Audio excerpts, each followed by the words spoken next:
આજે પત્રકાર પરિષદ બોલાવી છે, શું હું એડવોકેટ નરેન્દ્રભાઈ નકુમ, હું મહાનગરપાલિકાની ચૂંટણીમાં આમ આદમી પાર્ટીના ઉમેદવાર તરીકે વોર્ડ નંબર 8માં ઊભો રહેવાનો છું. આવતીકાલે નોમિનેશન ભરવા જવાનો છું. 11:30 વાગે મારા નોમિનેશન ભરવાનું છે આવતીકાલે. અને ખાસ કરીને હું જાહેર જીવનમાં તો ઘણા વખતથી છું, પરંતુ રાજકીય ક્ષેત્રે મેં હમણાં કોઈ ચૂંટણી લડેલી નથી. એક છેક 1980માં લડેલી. તો આ વખતે મને એમ થયું કે મારે ચૂંટણી લડી અને મારે કંઈક રાજકીય ક્ષેત્રે પણ કામ કરવું જોઈએ. તો વોર્ડ નંબર 8માંથી હું ચૂંટાઈશ. તો વોર્ડ નંબરની અંદર હું ડોર ટુ ડોર ફર્યો છું અને મારી પાસે ઘણી સમસ્યાઓ આવી છે. એમાં રોડ, રસ્તા, લાઇટ, પાણી, ડ્રેનેજ, ખાસ કરીને તો એક જે કાંસ છે એ બિલકુલ ખુલ્લો છે. હવે કોઈ છોકરું રમતું રમતું પડી જાય તો એ જાનહાનિ થાય છે. એટલે એ બધા કામો છે. હું વોર્ડ નંબર 8ના તો કરીશ, પણ હું નાગરિક સમિતિ માટે જે કંઈ કામો કરું છું એ બીજા બધા કામો પણ હું ચાલુ રાખીશ. આભાર.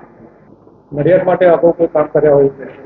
નડિયાદ માટે તો મેં અસંખ્ય કામો કર્યા છે. એને ગણાવવા જઈએ તો ઘણી બધી વાર લાગે, પણ મુખ્ય કામો કહીએ તો તલાટી બાગ, જે તલાટી બાગ આ લોકો લારી ગલ્લાને હવાલે કરવા માંગતા હતા, અમે કોર્ટમાં ગયા, અહીંયા જીતી ગયા. પછી નગરપાલિકા આગળ કોર્ટમાં ગઈ, ત્યાં અમે જીતી ગયા.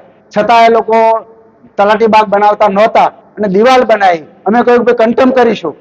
પ્રમોદભાઈ ભટ્ટને શાબાશી આપવી જોઈએ. એમણે કહ્યું અમે કન્ટેમ કરીશું.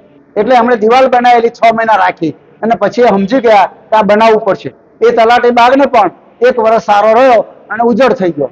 હવે અત્યારે કંઈક બહુ મોટી રકમ ફાળવી છે. તો તલાટી બાગ છે, બીજા બધા ઘણા બધા કામો છે. ટાંકીઓ લાવવામાં હોય કે રોડ, રસ્તા, લાઇટ, પાણીના હોય, ઘણી બધી રજૂઆતો હોય. ડૉક્ટર આંબેડકર હોલ હોય, વોકવે હોય, તો આ બધા કામોમાં હું કરી શક્યો છું. એમ એટલા માટે કહું છું કે મેં બધા જ કલેક્ટરો સાહેબો સાથે સંપર્ક સંબંધ રાખી અને મેં એમના કામ કરાયા છે. છેલ્લે સિટી બસ છે એ પણ કલેક્ટર સાહેબ સાથે સંપર્ક કરી અને એમણે સરકારમાં મોકલ્યું અને 32 CNG બસો મંજૂર થઈને આવી છે. એમાં પણ મારો સિંહ ફાળો છે.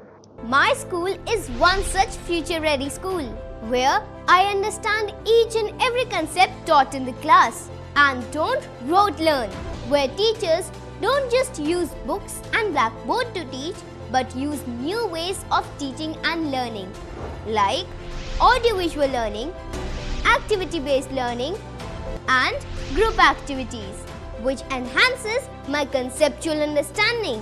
My school also teaches coding, which is an important 21st century skill. Not just that, I get an opportunity to showcase my skill on a national platform.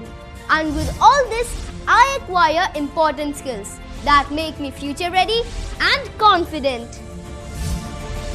Would you also like to know where is my future ready school? Visit now and see for yourself.